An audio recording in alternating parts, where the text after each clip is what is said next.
네, 오늘은 훈련을 통과하라 라는 제목으로 함께 은혜 나누겠습니다. 아합이 북이스라엘 왕으로 있을 때 하나님을 버리고 바알과 아세라를 우상 숭배하였습니다. 어느 날 하나님께서 엘리야에게 말씀하시기를 내 말이 없으면 수년 동안 비도 이슬도 있지 아니하리라, 이렇게 말씀하셨습니다. 가뭄의 재앙을 내리시겠다 하시는 거죠. 엘리야가 아합에게 가서 이 말을 가감없이 전했습니다. 그랬더니 사실 바알을 섬기는 아합 입장에서는 이게 얼토당토 안 한 소리입니다. 왠고하니 비와 번개의 신이 바알인데 도대체 여호와가 뭐길래 하늘에서 비를 못 내리게 한단 말이냐. 그러고 오히려 콧방귀를 뀌었을 것입니다. 오히려 왕의 심기만 불편하게 하는 저 나쁜 엘리야 잡아서 홍군형을 내줘야 되겠다 그러면서 군사들을 풀어서 그를 잡으려 했습니다. 이제 이 엘리야는 아합과 이스라엘 정부의 공공의 적이 되고 말았습니다. 이때 주님께서 엘리야를 피신시키시죠. 3절 4절 말씀에 너는 여기서 떠나 동쪽으로 가서 요단 앞 그리 시내가에 숨고 그 시냇물을 마시라. 내가 까마귀들에게 명령하여 거기서 너를 먹이게 하리라, 이렇게 말씀하십니다. 그런데 제가 이 말씀 묵상하다 궁금해진 것이요, 군인들이 우글우글하는 그 왕궁 한복판에 가가지고 멋지고 당당하게 앞으로 3년 동안 비도 이슬도 있지 아니하리라, 여호와의 말씀 없으면 아무것도 안 된다, 비 한 방울 하늘에서 안 떨어진다, 담대하게 외치게 하셔놓고는 그렇게 멋지게 선포하게 할 때는 언제고 왜 이제 와서 볼품없이 그리 시냇가에 숨어라, 이렇게 말씀하시는 건가 말입니다. 엘리야가 처음 선포하던 것처럼 멋지고 당당히 그대로 서 있고 엘리야를 잡으려고 하는 군사들이 갑자기 병에 걸려서 시름시름 앓게 한다든지, 아니면 엘리야 반경 3m로 보호막을 딱 쳐가지고는 이 군사들이 엘리야 잡겠다고 창 던지고 활 쏠 때 그것들이 샥샥 피해가게 한다든지, 아니면은 군사들이 막 칼을 들고 갖고 엘리야를 후려칠 때 팅 튕겨나가게끔, 왠지 모르겠는데 아무래도 엘리야를 해할 수 없게끔 그렇게 멋지게 좀 도와주시면 안 됩니까? 그렇게 좀 폼나게 도와주시면 안 됩니까?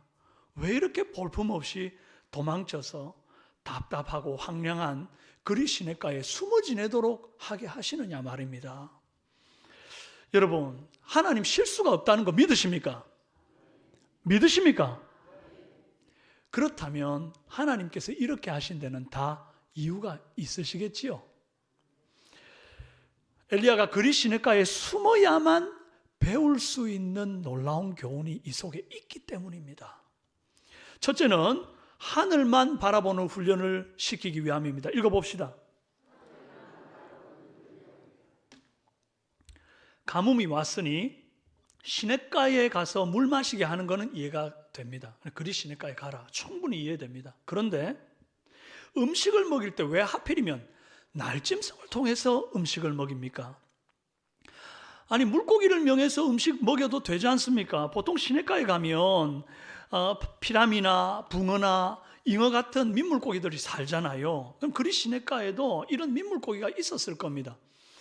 주님이 그것에게 명해가지고 알아서 벌쩍벌쩍 튀어 올라가지고 엘리야가 잡아가지고 생선구이 해먹게 했으면 얼마나 좋았어요. 근데 그렇게 하지 않습니다. 또 제가 팔레스타인에 야생동물이 뭐가 있는가를 이렇게 서치해봤더니 이리, 멧돼지, 살쾡이, 자칼, 메토끼, 여우, 많은 종류의 이런 야생 짐승들이 산대요. 그러면 그것들에게 명령하셔가지고 얘들이 막 달려와가지고는 엘리야 앞에 벌렁 들어놓고 나 잡아 잡수세요, 그렇게 해도 되잖아요. 하나님이 전능하신 분인데 뭔들 못합니까? 실제로 노아 홍수 때 보니까 주님께서 온갖 세상에 창조하셨던 동물들을 딱 한 쌍씩 일렬로 쭉 세워가지고 질서정연하게 노아의 방주로 들어가게 하셨단 말이에요.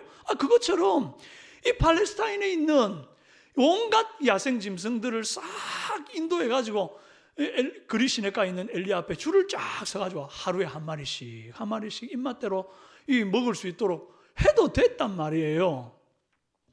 근데 왜 그렇게 명령하지 않죠? 왜 날짐승을 굳이 사용하셨을까요? 제가 이게 참 궁금했습니다. 성경의 정확한 의미는 기록하고 있지 않지만 말씀을 묵상하다 깨달은 것이 바로 이것입니다. 날짐승이 식사를 물어다 준 덕분에 엘리야에게 생긴 반복적 습관 하나가 있어요. 그게 뭐겠습니까? 아침에 한 번, 저녁에 한 번 하늘을 바라보는 습관이 생겼어요. 밥이 언제 오려나 하늘을 보고 있으면 어김없이 까마귀들이 떡과 고기를 물어다가 딱 가지고 옵니다. 마치 옛날 출애굽한 이스라엘 백성들이 아침에 만나 언제 주시려나 나와서 보고 있으면 하늘에서 싹 만나가 내려가지고 먹여주심과 같은 거예요. 엘리야가 그리 시냇가에서 할 수 있는 것은 아무것도 없잖아요. 정말 하늘만 쳐다보고 있으면 주님이 먹여주셨습니다. 감사하게도 하루도 빠지지 않고 정확하게 때를 따라 주님이 채워주시더라 하는 거예요. 제가 고등학교 시절에 이제 제사상에 올려진 고기 대가리를 딱 뜯어놓고, 제사 다 끝나고 나면 옛날 어른들 그랬잖아요. 고기 대가리하고 배하고 사과하고 머리 쳐넣은 거 이런 것들을 신문 같은 거에다가 탁 싸가지고 이 문 앞에다 이렇게 내놓아요. 그러고는 비나이다 비나이다. 저희 할머님이 75세에 그리 하셨습니다.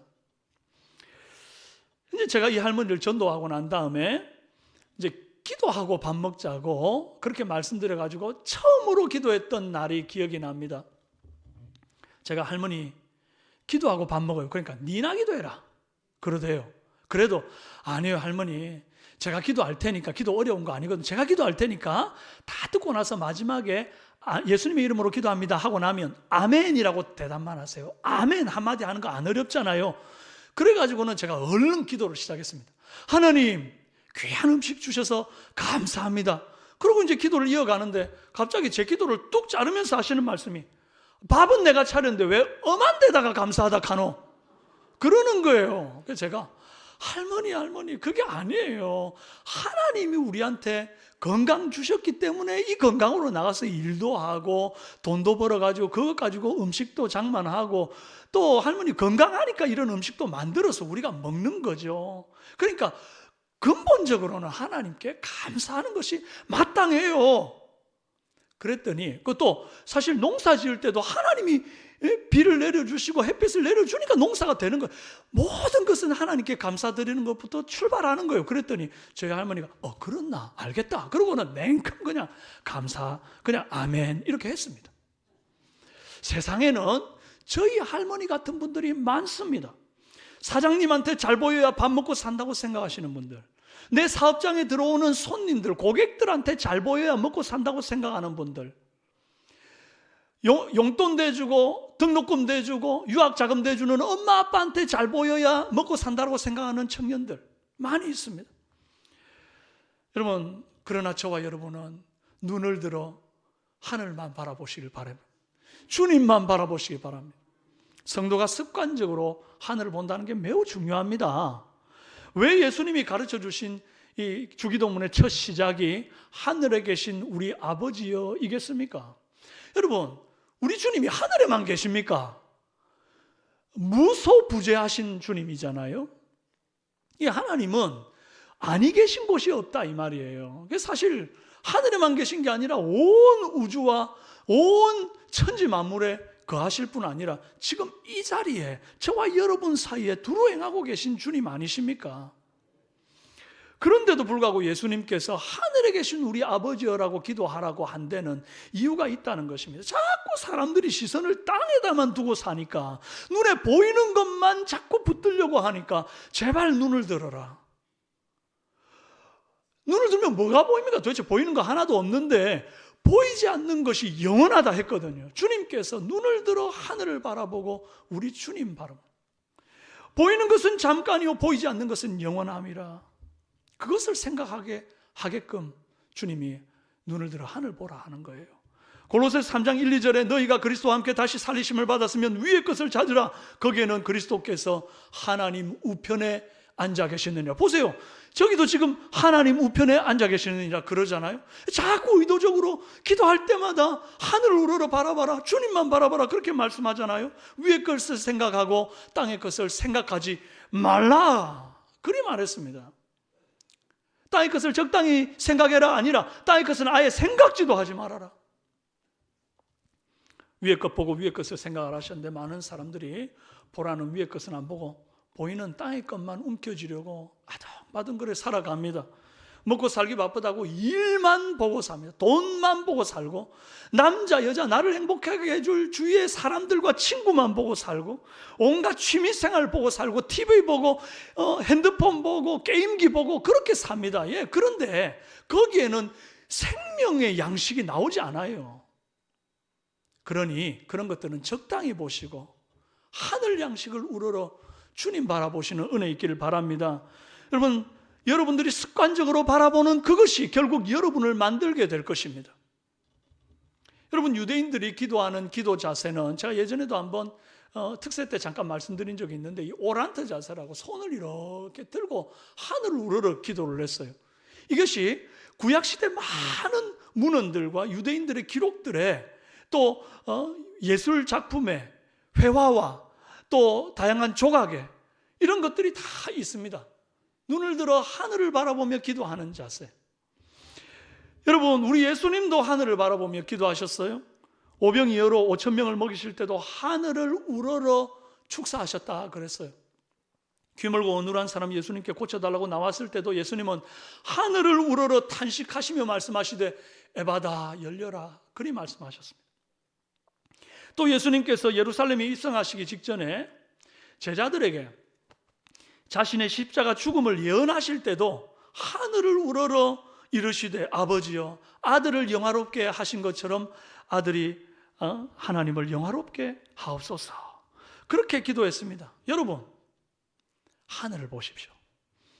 거기에 우리 영혼을 살리는 생명 양식이 있는 줄로 믿습니다.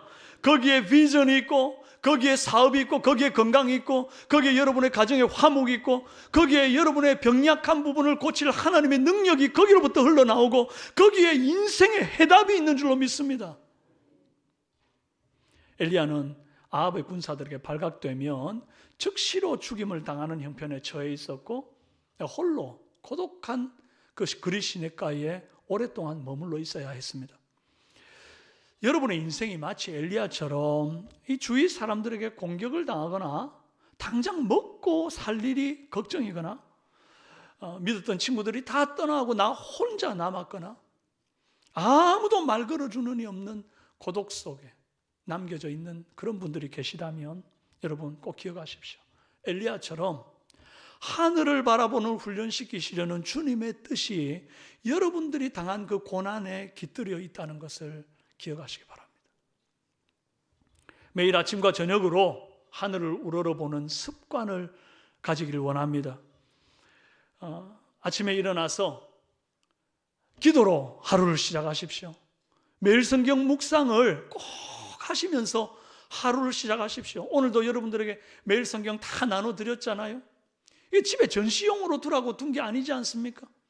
아침에 말씀이 다 영상으로 제공되고, 또 그것을 보고 함께 나올 수 없다면 기도하시고, 또 올 수 있다면 할 수 있으면 현장에 나오셔서 새벽을 깨워 하나님 앞에 기도하는 은혜가 있길 바랍니다. 그렇게 아침 하루를 다 멋지게 열어젖히고는 또 하루를 분투하고 살고, 때로는 지치고 낙심되는 마음이 있어도 저녁을 하루 정리할 때 하늘을 우러러 바라보며 하나님 앞에 주님이 주시는 하늘 양식으로 다시 한번 마음을 채워 공급받고 주무시는 은혜 있기를 바라는 것입니다. 그럴 때에 하늘로부터 공급되는 특별한 양식으로 우리의 영혼이 배부르게 되는 줄로 믿습니다. 둘째로 반복된 순종의 훈련입니다. 읽어봅시다. 본문을 묵상하다가 제가 두 번째로 궁금해진 것이 있는데, 날짐승 중에서도 왜 하필 까마귀에게 명령하셨을까? 까마귀는 부정한 새로 분류되는 새입니다. 창세기에 보면 노아 홍수 때 까마귀를 날려보냈더니 이 홍수 때 죽은 시체들이 물에 둥둥 떠다니잖아요. 이제 그러니까 그것들 위에 앉아가지고 먹고 안 돌아오는 겁니다. 한마디로 이제 믿음을 저버린 새, 배신자 새예요. 반면에 비둘기는 아침에 날려보냈더니 저녁에 돌아오면서 이 감람나무 새 잎사귀 하나를 탁 물고 돌아왔단 말이에요. 얼마나 믿음직해요. 저 같으면 비둘기 보내겠는데 주님이 왜 까마귀를 보내시죠? 또 우리나라에서도 기억력이 깜빡깜빡하는 사람을 보고 까마귀 고기를 먹었나 이리 얘기하고, 또 좀 이렇게 흉조로 여겨지잖아요. 까치는 반가운 손님이 온다 그러는데 이 까마귀는 우리가 흉조로 여겨가지고 까마귀 날자 배 떨어진다, 좀 안 좋은 속담으로 사용되기도 합니다. 그런데 비둘기는 평화의 상징이고 왜 이걸 안 쓰고 이걸 썼을까? 게다가 까마귀는 잡식성입니다. 특히 썩은 고기도 잘 먹는 육식하는 새거든요. 그런데 육식하는 새가 고기를 물고 날아와서 이걸 사람에게 준다? 그것도 사람이 먹을 만한 신선한 고기를 물고 날아오는 거예요. 아니, 썩은 고기도 마다 않는 까마귀가 신선한 고기를 물고 먹지를 못하고 그냥 물고만 와가지고 준다는 거예요. 얼마나 갈등되는 일이고 얼마나 정말 이 유혹거리가 되겠습니까? 까마귀 입장에서. 그런데 왜 까마귀가 이 고기를 입에 물고 날아는 왔지만 자기가 먹지를 않고 단지 물고 와서 엘리야에게 주고 가는가 봤더니 4절에 내가 까마귀들에게 명령하여 거기서 너를 먹이게 하리라는 이 하나님의 말씀 때문이었습니다. 그러니까 하나님께서 까마귀를 완전 본능이고 뭐고 다 무시하고 로봇처럼 딱 무조건 갔다 오게끔 이렇게 한 게 아닙니다. 뭐 했다고요? 명령을 주셨다고요. 곧 여호와께서 말씀을 하신 겁니다. 까마귀한테. 그랬더니 까마귀가 여호와의 말씀을 알아듣고 본능을 거스리고 본성을 거스리고 주님의 말씀에 순종하더라 이겁니다. 이 까마귀가 또 본성을 거스리고 순종한 게 하나 더 있습니다. 그게 뭔고 하니 위험을 무릅쓰고 사람에게 가까이 다가간 거예요.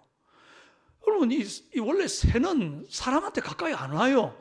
여러분, 날아다니는 새들 많이 봤지만 여러분 손에 이렇게 잡아본 적 있습니까? 까마귀. 까마귀뿐만 아니라 어떤 새라도 참새라도 한 마리 잡아본 적 있습니까? 이거 안 됩니다. 안 돼.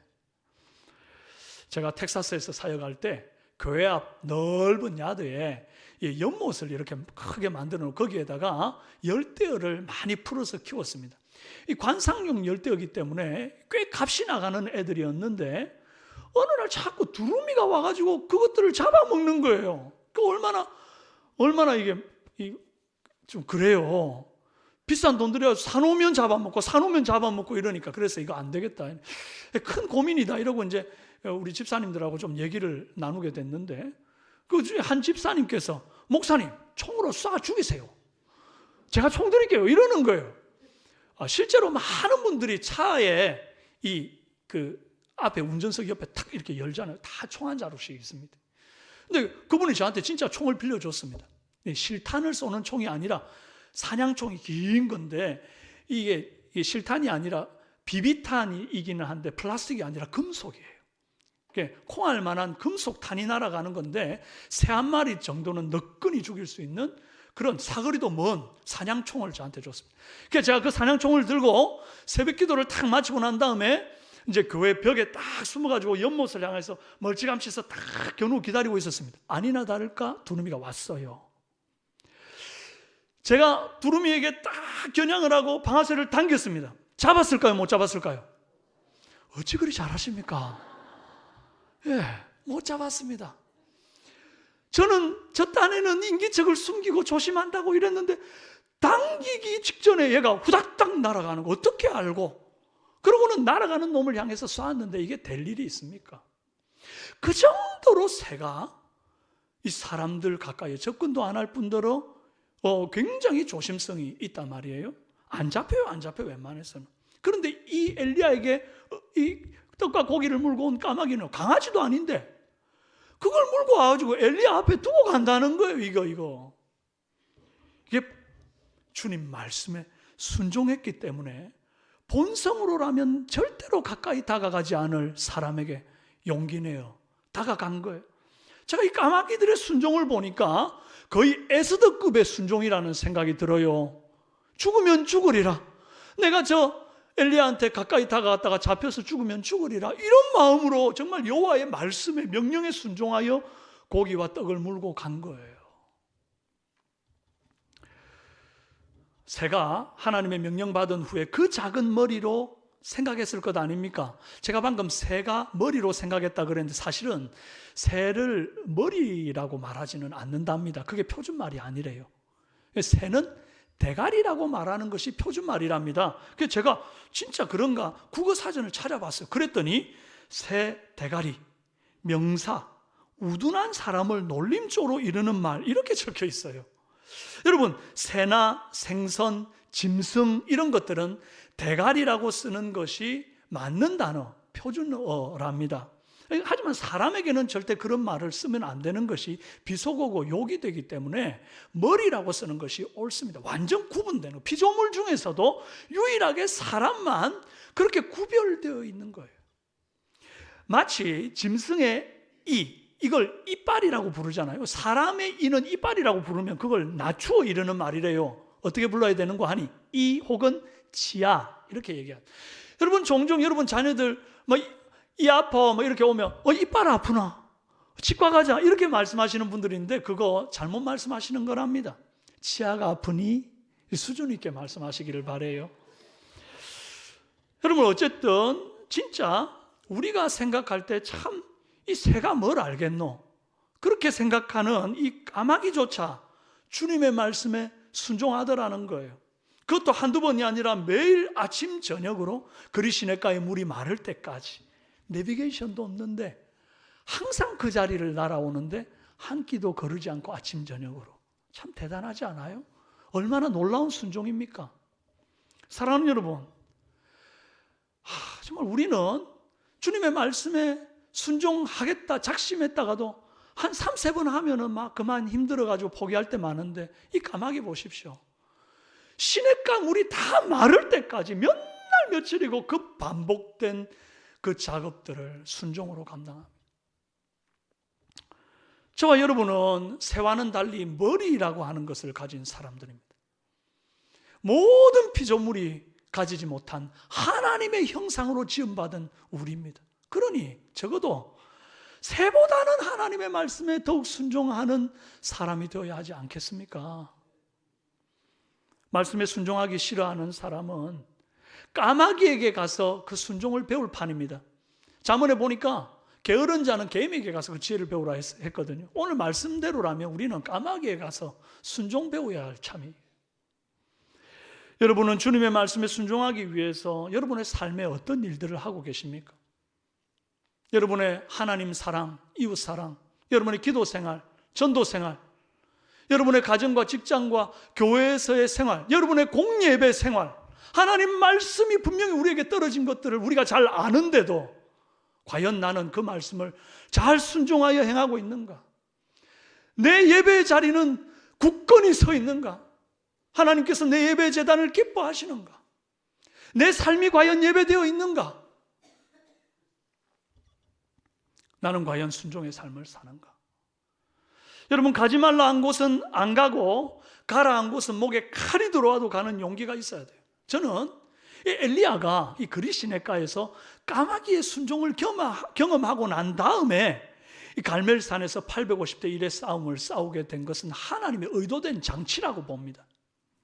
엘리야가 이 까마귀들의 철저한 그리고 반복된 순종을 보면서 뭐라고 생각했겠어요?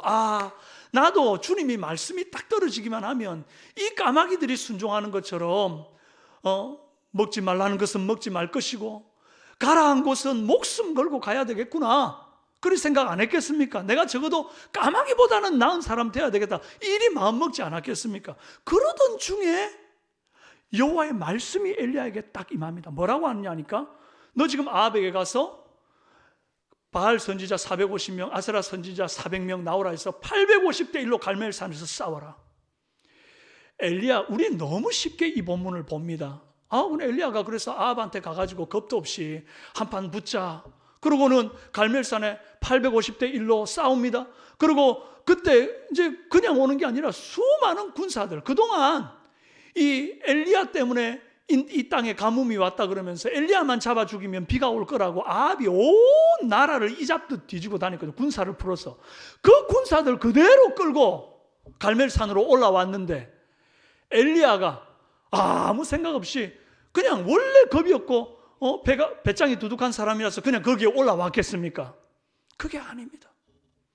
엘리야 마음 가운데 하나님, 내가 그 자리에 가서 죽으면 죽으리이다. 까마귀가 두려움을 무릅쓰고 내게 와서 죽으면 죽으리라는 심령으로 고기 두고 가는 것처럼 하나님, 나도 주님이 시키는 곳은 어디든지 까마귀보다 더 나은 순종으로 가서 죽으면 죽으리이다. 그런 마음 없이 어떻게 그 자리에 갔겠습니까? 사방이 적인데. 여러분, 주님 말씀에 순종하지 않는 사람은 까마귀보다 못한 사람이 됩니다. 주님 말씀에 순종하는 사람은 까마귀보다 나은 사람이 될 뿐 아니라 하나님이 기뻐하는 주님의 종으로 살아가는 것입니다. 이 시간 우리 전우자로 인사합시다. 까마귀보다 나은 순종의 사람이 됩시다. 또 다른 분에게 한 번 더 합시다. 시작. 할렐루야. 셋째로, 주는 대로 먹는 훈련입니다. 읽어봅시다. 까마귀들이 가져다 주는 고기와 떡이 크면 얼마나 크고 많으면 얼마나 많겠어요. 그것도 아침과 저녁으로 2번 갖다 주면 여러분, 우리 삼시세끼는 먹어야 되는데 한 끼가 빠졌어요. 얼마나 배고플까요? 엘리야가 조금만 머리를 쓰면 더 배부르게, 더 포식할 수 있는 방법이 저는 있었다고 생각해요. 그게 뭘까요? 바로 까마귀 잡아다가 털 뽑아서 그 그리 시냇가에 물 끓여가지고 꼬챙이 다 꼽아 삶아도 먹고, 다음에 바베큐에서도 먹고, 막 그래 먹으면 얼마든지 푸짐하게 먹을 수 있다 생각합니다. 그런데 엘리야가 과욕을 부리지 않습니다. 까마귀들이 주는 것이 많으면 많은 대로, 적으면 적은 대로, 횟수가 2번이면 2번인 대로 그냥 받아 먹습니다. 자족하는 거죠. 감사하는 거예요. 또 고기랑 떡만 먹으니까 과일이 그립다, 수박이랑 사과 물어다 주라, 오늘따라 한식이 그립구나, 잡채랑 고등어 조림 물어다 주라, 이런 얘기 안 합니다. 입맛대로 먹는 훈련이 아니라 주는 대로 먹는 훈련을 받게 된 겁니다. 받아갑시다. 입맛대로 먹는 훈련이 아니라 주는 대로 먹는 훈련이다.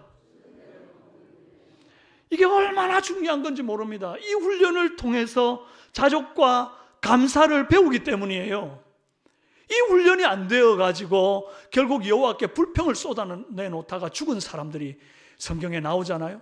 우리가 잘 아는 하늘의 만나를, 그 신령한 음식을 주는데도 그거 계속 먹으니까 물린다고 불평하면서 고기 내놓으라고, 또 다른 거 애굽 땅에서 먹었던 음식 얘기하면서 그렇게 원망 불평했던 자들이 있습니다. 민수기 11장 5절 6절, 그들 중에 섞여 사는 다른 인종들이 탐욕을 품음에 이스라엘 자손도 다시 울며 이르되 누가 우리에게 고기를 주어 먹게 하랴. 우리가 애굽에 있을 때는 값없이 생선과 오이와 참외와 부추와 파와 마늘을 먹은 것이 생각나고 이제는 우리의 기력이다. 이 만나 외에는 보이는 것이 아무것도 없도다 하니, 펑펑 울면서 입맛에 맞는 음식 내놓으라고, 고기 내놓고 신선한 야채, 과일 내놓으라고 자족하지 못하고, 있는 것에 감사하지 못하고 그렇게 불평하다가 주님께서 그 다음 말씀 뭐라 그런지 압니까? 메추라기 고기가 입에서 다 고기가 씹히기도 전에 여호와께서 재앙을 내리사 욕심낸 백성을 거기서 장사하였더라. 처음에 이스라엘 백성을 소동케 만든 그 제일 처음부터 이 고기 내놓으라고, 애굽에서 먹었던 좋은 것들 그거 왜 안 주느냐고 투정 부렸던 그 사람들이 거기에서 욕심냈던 자들이 죽게 돼요. 왜요? 자족이 없어서, 감사가 없어서. 여러분, 자꾸 있는 것에 만족하지 못하고 더 달라 하고 이미 가지고 있는 것, 그것을 업신여기면 주님이 있던 것도 가져가십니다. 자꾸 내 입맛에 맞춰서 시내, 짜네, 맵네, 다네 이런 말 하지 말고 이 주는 대로 먹는 훈련, 자족의 훈련을 좀 하기를 바라요. 먹는 거 얘기하면 우리 교회 식당 생각이 납니다. 제가 요 세계적으로 유명한 교회를 많이 탐방했습니다. 여러분 많이 들어보신 LA 새들백 교회라고 하는 교회예요. 그 교회 점심밥 안 줍디다. 여러분 잘 아는 긍정의 힘, 조엘 오스틴 목사님이 계시는 그 휴스턴 그 레이크우드 처치에도 점심 때 밥 안 줍디다. 여러분 찬양으로 유명한 호주 힐송 교회 있죠? 거기도 제가 가봤더니 점심 때 밥 안 줍디다. 다 어떻게 하는 줄 아십니까? 교회 안도 아니고요. 교회 바깥에 그 입구 언저리 어느 위치쯤에 원래 성도들이 워낙 많이 모이니까 거기에 푸드 트럭들이 쫙 장사진을 이루고 있어요. 그러면 사람들이 다 가서 자기 돈 내가지고 비싼 거 주고 사 먹습니다. 먹고 또 들어와서 교회를 섬기든지 집에 가서 뭐 이렇게 하는 거예요. 거기에 비하면 우리 교회는 진수성찬입니다. 할렐루야. 얼마나 귀한 음식이고 얼마나 감사한지 몰라요. 그런데 그거 먹으면서 드시면서 뭐 요리 잘하시는 분들은 얼마나 많습니까? 그런 분들이 꼭 우리 교회, 저는 지금 그 말 한 거를 들어본 적이 없습니다. 제가 누구를 뭐 두고 얘기하는 것도 아니고 이제 그런 사람이 없지만 행여 그런 마음을 마음에라도 품지 않으시기를 부탁하며 드리는 말씀인데, 정말 이런 고기는 푹 고와야 맛인데 좀 덜 고왔네. 오늘따라 간이 좀 덜 됐네. 이런 생각을 하지 마시고 자족함으로, 감사함으로 주는 대로 드시길 바라요. 엘리야가 그 까마귀 주는 고기 받아 먹을 거기 양념이 되었겠습니까? 뭐 찍어 먹을 소스가 있었겠습니까? 주는 대로 먹는 거거든. 감사하고요. 여러분 너무 잘 먹고 잘 살려고 발버둥 치지 않아도 됩니다. 제가 이제 교회 뭐 식당 얘기한 건 그냥 잠깐 하나의 어떤 예일 뿐입니다. 우리의 삶 가운데 우리 지금 누리고 있는 것, 그것들에 감사하지 못하고 자꾸 없다고 더 달라고만 하면 그것이 과연 하나님의 사람의 태도인가 돌아보게 되는 것이에요. 엘리야는 까마귀가 물어다 주는 만큼만 먹었는데 영양실조 안 걸렸습니다. 잘 먹는 사람이나 못 먹는 사람이나 새끼 먹고 삽니다. 그러므로 인간적인 욕심 다 버리고 주님 주시는 대로 먹는 훈련, 지금 주어진 모든 상황과 형편에 감사하는 훈련, 그런 훈련하는 저와 여러분 되시기를 바랍니다. 사랑하는 여러분, 이 훈련에 잘 통과합시다. 혹시 그리 시냇가에서 내가 지금 고독하게 숨어 있는 것 같은 엘리야 같은 그런 상황에 버려져 있는 성도님 계십니까? 나는 지금 혼자다. 나는 주위에 정말 친구들도 이제 다 떠나고 가족들도 떠나고 나는 이제 혼자다. 혹시 이런 생각하시는 분 계십니까? 누구도 내 말을 들어주지 않는다. 나는 주위에 사람은 많지만 여전히 혼자다. 남들은 배 퉁퉁거리고 잘만 먹고 잘만 살고 여기저기 여행 다니고 그렇게 사는데 나는 왜 이렇게 까마귀 주는 그런 떡과 고기 바라는 사람처럼 늘 이렇게 모자라서 매 월말만 되면 달랑달랑 너무 없어가지고 하나님 나는 왜 이렇게 부족해요? 없어요? 모자라요? 자꾸 그런 어떤 마음을 또 그런 어떤 어려움을 토로하시는 분이 계십니까? 왜 나는 이렇게 이해할 수 없는 고난에 던져져 있습니까? 이렇게 생각되는 분이 계십니까? 그렇다면 여러분, 지금 여러분이 하나님의 귀한 훈련 코스에 와 계신 줄로 믿으시기 바랍니다. 이 코스를 통과하고 나면 이제 850대 1도 겁나지 않는 정말 죽으면 죽으리라 주님만 의지하고 나가서 승리하는 영적 거장으로 거듭나게 될 줄로 믿습니다. 언제까지 그리 시냇가에 두지 않습니다. 여러분, 하나의 지나가는 과정일 뿐입니다. 그 시간 잠깐 통과하고 나면 이 또한 지나가리라 하고 그 시간을 감사와 자족으로 견디고 주님께 순종함으로 나아가면 때가 되매 이 순종을 발판으로 하나님께서 여러분을 위대하게 쓰실 것입니다. 그리고 또 동시에 여러분을 빛나는 삶의 현장으로 무너진 여호와의 제단을 수축하고 수많은 이스라엘 백성들이 다 믿음 버리고 바알과 아세라 사이에서 머뭇머뭇거리고 있는데 그들의 심령에 불을 던지고 하늘의 불만 아니라 그들의 영혼에 불을 던져서 여호와 하나님 앞으로 자복하고 회개하게 만드는 위대한 하나님의 도구로 쓰임받을 줄로 믿습니다. 사랑하는 여러분, 우리가 이 영적인 훈련을 잘 받아서 주님 쓰심에 합당한 요한시대 요긴하게 쓰임받는 저와 여러분 다 되시기를 주님의 이름으로 축원합니다. 이 시간 우리 함께 한번 기도하시겠습니다. 함께 기도하고 제가 마무리 기도하기를 원하는데요, 여러분, 하늘만 바라보는 사람 되게 하시려고 주님께서 우리에게 이 고난 주셨다는 것을 믿으시기 바랍니다. 여러분의 삶 바라보면서 어렵고 힘든 것 있으면 그 고난을 자꾸 집착해서 바라보고 여러분에게 고통을 주는 그 문제들의 시선을 고정하고 있지 마십시오. 눈을 들어 하나님을 바라보십시오. 거기에 생명 양식이 쏟아질 줄로 믿습니다. 거기에 해결책이 있고 거기에 문제의 답이 있는 줄로 믿습니다. 여러분, 우리가 적어도 까마귀를 능가하는 순종의 사람은 되어야 되지 않겠습니까? 내가 하나님 앞에 더 순종하게 하옵소서. 하나님, 내게 주신 모든 것을 자족할 수 있는 감사의 마음이 있게 하여 주옵소서. 그런 간절한 마음을, 혹 지금 내가 고독하고 어렵고 힘들고 정말 낙심이 되는 그 현장 속에 있다면, 하나님, 내가 이 훈련을 잘 통과하고 그리시네가를 빠져나와서 이후에 정말 주와 함께 서는 신의 산에 서는 귀한 은혜 있게 해달라고 간절한 마음으로 함께 한번 기도하시겠습니다. 살아계신 아버지, 감사합니다. 오늘 주여 말씀 주셨사오니 이 말씀 붙들고 나아갑니다. 아버지, 문제를 바라보고 계속해서 빠져들어가는 인생이 아니라 하늘을 바라보는 인생, 주님 바라볼 때 문제가 해결되고 주님 바라볼 때에 하나님이 오늘 하루를 살아갈 힘과 용기가 생기고 아버지여 구체적인 삶의 문제들이 해결되어지는 것을 믿습니다. 주님, 까마귀도 순종하는데 내가 더 잘 순종하는 사람 되게 하여 주옵소서. 아버지 하나님, 아버지 하나님, 있는 것 주신 것에 자족할 수 있는 은혜 줘. 우리 사랑하는 성도들, 연약한 자들, 육신의 고통 가운데 있는 자들, 하나님 마음이 낙심된 자들, 가정의 어려운 형편 속에, 하나님이여 부부간의 관계 속에, 자녀들과의 아픔 속에 있는 자들, 주여 주여 주여, 그들이 어떤 형편에 있든지 간에 살피셨어.